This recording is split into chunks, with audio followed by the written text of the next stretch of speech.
Hi hello నమస్తే welcome to Andhraprabha TV నేను సౌజన్య ఉత్తరాల. సో ఇట్స్ బీన్ నాతో ఉన్న గెస్ట్ ఏంటంటే 30 yearsగా యోగా అండ్ కాస్మెటాలజీ ఈ రెండింటిని మిక్స్ చేసి అందంగా ఎలా ఉండాలి, అందంతో పాటుగా హెల్దీగా ఎలా ఉండాలి, చాలా మందికి అంటే సెలబ్రిటీస్ కావచ్చు, కార్పొరేట్స్ కావచ్చు, ఇలా చాలా మందికి ట్రైన్ చేశారు. సో మరి ఆవిడ ఈరోజు మనతో పాటు ఉన్నారు. మరి మరిన్ని విషయాలు అందం గురించి అలాగే ఆరోగ్యం గురించి వారిని అడిగి తెలుసుకుందాం. నమస్తే సంగీత గారు. హాయ్ సౌజన్య. కిడ్స్ నుంచి స్టార్ట్ చేసాము. సో నెక్స్ట్ స్టేజ్కి వచ్చేసరికి కాలేజ్ గోయింగ్ గర్ల్స్. సో వాళ్ళలో చూస్తే మోస్ట్లీ ప్రతి ఒక్కరి దగ్గర నాకు ఇర్రెగ్యులర్ పీరియడ్స్, ఎవ్రీ మంత్ నాకు పీరియడ్స్ రావు, 2 monthsకి ఒకసారి వస్తుంది, ఒకసారి 3 months కూడా అవ్వచ్చు. అది ఎప్పుడు వస్తుంది, దానికి నచ్చినప్పుడు వస్తుంది. ఇవే వింటూ ఉంటాము. సో దానికి రీజన్స్ ఏంటి, దాన్ని ఎలా కంట్రోల్ చేయాలి వాళ్ళు? మోస్ట్లీ స్టడీస్ ఉంటుందండి, ఎందుకంటే కాంపిటేటివ్ ఎగ్జామ్స్ వాటికి ప్రిపేర్ అవ్వడము, దానికి సంబంధించిన స్ట్రెస్ వల్ల మీకు ఆ ఇర్రెగ్యులారిటీ అనేది వస్తుంది. సో పీసీఓఎస్, పీసీఓడి, దీనికి నేను గైనకాలజిస్ట్ని కలిసినప్పుడు ఆవిడ ఏం చెప్పారంటే వీటన్నింటికి అంటే మ్యారేజ్ అవగానే వాళ్ళు పీసీఓఎస్, పీసీఓడితో వస్తున్నారు అర్లీ స్టేజ్లో, పిల్లలు పుట్టట్లేదని. కానీ దీనికి బీజం అంటూ ఎప్పుడు పడుతుంది అంటే స్టడీస్ చేసేటప్పుడే, ఇంటర్లో ఉన్నప్పుడు 8th నుంచి ఇంటర్మీడియట్ ఉన్న టైంలో వీళ్ళకి అదంతా దానికి బీజం డెవలప్ అవుతుంది. Because of the studies and stress levels and no playground and no activity during those. అంటే ఎక్కడైతే హార్మోనల్ ఫ్లక్చుయేషన్ చాలా ఇంటెన్స్గా ఉంటుందో ఆ టైంలో physical activity plays a major role.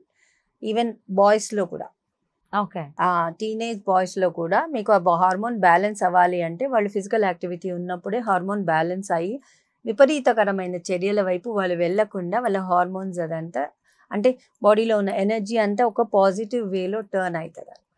Okay. So అంటే ప్రతి ఒక్కరిలోని ప్రాబ్లం చూస్తున్నాం కదా. అంటే ఇప్పుడు ఒక అమ్మాయికి పీరియడ్స్ అనేవి ఒక 2-3 months లేట్ వచ్చినాయి అని అనుకోండి. అంటే ఎట్ ఎట్ వాట్ పాయింట్ మనం వెళ్ళి గైనకాలజిస్ట్ని కలవాలి? అంటే లేదంటే వస్తుందిలే అంటే ఎంత చదవద్దు అన్నా ఇక్కడ ఏమవుతుందంటే 3 to 4 months పీరియడ్స్ రావట్లేదు అన్నప్పుడు some times I won't say అందరూ అలా చేస్తారని. I have seen a incident where the doctor conducted like whatever possible tests regarding that irregular periods, but major point she has missed is checking her hemoglobin levels. Oh okay. ఆమె haemoglobin చాలా తక్కువ ఉండింది, because of which she was not getting periods, but she got the scan and everything done and చెప్పింది అంత బాగానే ఉంది, హెల్దీగానే ఉంది. So మీ సైకిలే 3 monthsకి set అయ్యి ఉంది కాబట్టి గో విత్ దట్ అని చెప్పారు. Okay, but basic fact was she was anemic. Hemoglobin level is 8. So అంటే చాలా వరకు ఏమవుతుందంటే మనం పెద్ద రాయి కోసమే చూస్తున్నాం, చిన్న చిన్న దాన్ని మిస్ చేస్తున్నాము, అంతే, అంతకంటే ఏం లేదు. సో ఎందుకంటే రీసెంట్గా అంటే కొన్ని ఇన్స్టిట్యూషన్స్ సంబంధించిన రెసిడెన్షియల్ హాస్టల్స్లో వాటిలో చూస్తే ప్రతి ఒక్కరి దగ్గర విన్న మాట ఏంటి అంటే మాకు ఇర్రెగ్యులర్ పీరియడ్స్ వస్తున్నాయి, ఆ పీరియడ్ హైజీన్ ఉండట్లేదు, ఇంకా బలాబల చాలా చెప్పారు. స్ట్రెస్ లెవెల్స్ ఇంక్రీజ్ అయిపోయి దానివల్ల వర్కింగ్ లేడీస్ లో కూడా మనం వింటూనే ఉంటాం ఇర్రెగ్యులర్ పీరియడ్స్ అని.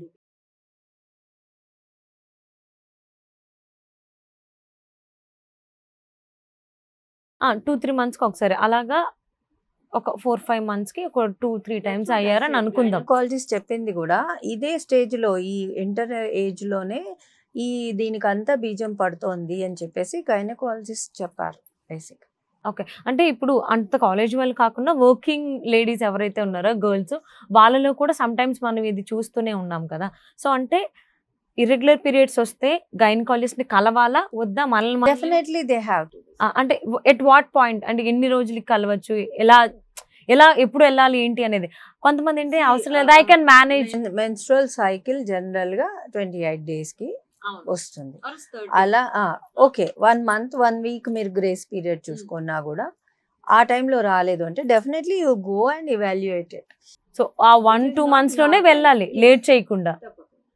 ఒకటి థైరాయిడ్ ఇష్యూస్ ఉన్నప్పుడు ఇర్రెగ్యులర్ అవుతుందండి, PCOS, PCOD, and severe stress level ఉన్నప్పుడు కూడా వస్తుంది, అండ్ మాల్ న్యూట్రిషన్ ఉన్నప్పుడు కూడా వస్తుంది. మాల్ న్యూట్రిషన్ ఉన్నప్పుడు body is very intelligent. Okay, నేను ఒక క్లయింట్ని చూశాను, she was on rigorous diet. So body దానికి ఏదేది అవసరం లేదో అవన్నీ కట్ డౌన్ చేసుకుంటూ వచ్చేస్తుంది. So first periods ఆపేస్తాయి.